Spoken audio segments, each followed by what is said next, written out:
ایک اور اہم خبر دیں گے جہاں ملیر میمن گوٹ میں ریتی اور بجری مافیا ایک بار پھر متحرک ہیں، جہاں رات کی تاریکی میں ملیر ندی سے غیر قانونی ریتی اور بجری نکالنے کا انکشاف ہوا۔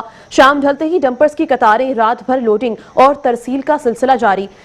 ایک بار پھر آپ کو بتاتے چلیں کہ ملیر میمن گوٹ میں ریتی اور بجری مافیا ایک بار پھر متحرک۔ رات کی تاریکی میں ملیر ندی سے غیر قانونی ریتی اور بجری نکالنے کا انکشاف ہوا، جہاں شام ڈھلتے ہی ڈمپرز کی قطاریں، رات بھر لوڈنگ اور ترسیل کا سلسلہ جاری ہے۔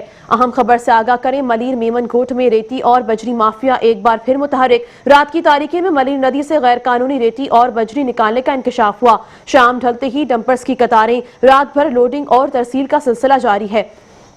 اہم خبر سے آگاہ کریں گے، ملیر میمن گوٹ میں ریتی اور بجری مافیا ایک بار پھر متحرک۔ رات کی تاریکی میں ملیر ندی سے غیر قانونی ریتی اور بجری نکالنے کا انکشاف ہوا، جہاں شام ڈھلتے ہی ڈمپرز کی قطاریں اور رات بھر لوڈنگ اور ترسیل کا سلسلہ جاری ہے۔ ایک بار پھر آپ کو بتائیں، ملیر میمن گوٹ میں ریتی اور بجری مافیا ایک بار پھر متحرک۔ رات کی تاریکی میں ملیر ندی سے غیر قانونی ریتی اور بجری نکالنے کا انکشاف ہوا ہے۔ شام ڈھلتے ہی ڈمپرز کی قطاریں، رات بھر لوڈنگ اور ترسیل کا سلسلہ جاری ہے۔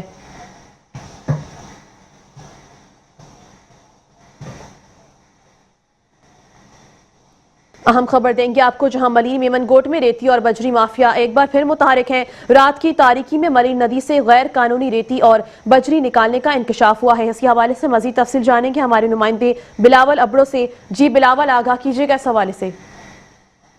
یہ تھانہ میمن گوٹ کی حدود ہے، جہاں پہ رات کے اندھیرے میں وافر مقدار میں ریتی اور بجری کی جو چوری کی جاتی ہے۔ میمن گوٹ میں ریتی اور بجری مافیا ایک بار جو ہے پھر متحرک ہو گئے۔ کراچی کی رات کی تاریکی میں ملیر ندی سے غیر قانونی ریتی اور بجری نکالنے کا جو ہے بڑا انکشاف ہوا ہے، جبکہ ذرائع نے یہ انکشاف کیا ہے کہ 11 لوڈر اور 17 سے 18 ڈمپر جو ہے ندی میں جو ہے اپنی ایمانداری سے ریتی بجری چوری کرتے ہیں، جبکہ شام ڈلتے ہی ڈمپر کی قطاریں، رات بھر لوڈنگ اور ترسیل کا بھی جو ہے نا وہاں پہ ڈمپنگ پوائنٹ بنائی ہے، جہاں سے نکال کے وہاں پہ ریتی ڈمپ کی جاتی ہے۔ ریتی بجری کی نگرانی جو ہے وہ وہاں کے جو پولیس اور ریتی بجری کے مافیات کے لوگ ہی کرتے ہیں۔